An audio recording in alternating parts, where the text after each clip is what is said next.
Tunis on the mix. Happy birthday to you, Olamilekan. Happy birthday to you.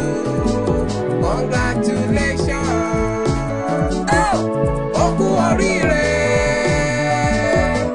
Olamilekan. Ó kú oríire, Olamilekan. Ó tún lọ́dún kan lónìí o.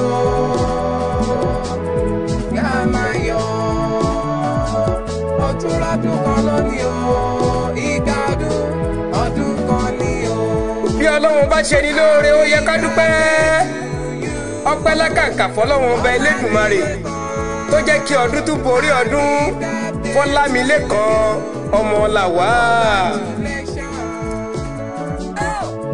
Ó tún ti lé ó lé lọ́dún kan lónìí lọ́jọ́ 14 oṣù karùn-ún nínú ọdún tí. Ṣé bí gbogbo ọjọ́ yìí kúkú lọ́jọ́ ìbí rẹ, gbogbo ọjọ́ yìí sì lọ́jọ́ ọdún rẹ, èmi mọ̀.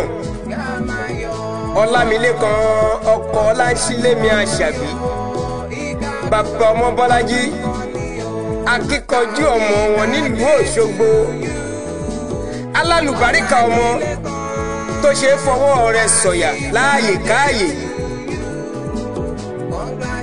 Olówó orí Ọláńṣílé Àṣàbí tó ń ṣa dọ́là, Àṣàbí tó ń ṣa pounds, Àṣàbí tó fi náírà sílẹ̀ láìṣà, tó gbọ́ Ọlámilékan mú ṣeṣeṣe, tó ní bí náírà bá jábọ́ tí ọmọ Lawal kò bá ti jábọ́ láyà òun, àbùṣe ti bùṣe.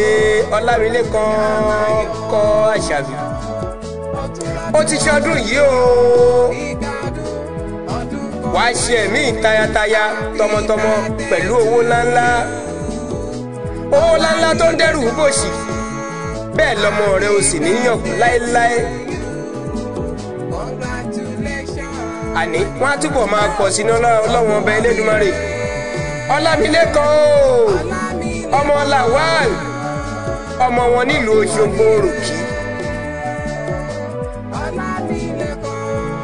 Àṣàbí Ọláńṣílé ló ní ìpèrí rẹ, kò pèrí rẹ fúnkú, kò pèrí rẹ fárùn. Ó ní ó máa dàgbà nínú ọlá ńlá ni lójoojúmọ́ ní gbogbo ìgbà. Bàbá ọmọ Bọ́lájí ó ní wàá pẹ́ bí mọ́pá ṣe ń pẹ́ o, ẹsẹ̀ rẹ̀ àtẹ̀pẹ́ lórí ilẹ̀. Àṣàbí aya rẹ̀ ó ní kí ẹ dáadáa. Àṣàbí Ọláńṣílé ó ní kí ẹ pẹ̀lẹ́, ó ní fi báwọn fìmoore hàn fún ẹ, ó ní báwọn fìmoore hàn fún ẹ. Ó ní olùtọ́jú ọkọ gidi ní ẹ́. Ó nọkọ tó wà kíárìn ní ẹ́. Àṣàbí fọwọ́ rẹ̀ sọ̀yà. Ó ní ikú ló lè gba òun lọ́wọ́ rẹ tàbí kó gba ìwọ lọ́wọ́ òun, àmọ́ ṣá o kì í ṣàsìkò yìí. Àwọn apẹ́pẹ́pẹ́ bí mọ́pẹ́ ṣe ń pẹ́, àwọn àjìjọ lu ara àwọn gbogbo tútútú wà láàyè. Àwa nílé iṣẹ́ Arab Ìṣọ̀lá communication ní kí dáa gbogbo àwọn sọ̀rọ̀sọ̀rọ̀. Akínyìn o Ọlámilékan ọmọ Lawal wípé igba ọdún kan péré ni fún yín. Ẹ̀mí yá ṣe ọ̀pọ̀lọpọ̀ ọdún láyé àti láàyè rẹ̀. Happy birthday to you. Ó tún lọ́dún kan lónìí o. Yá máa yọ̀.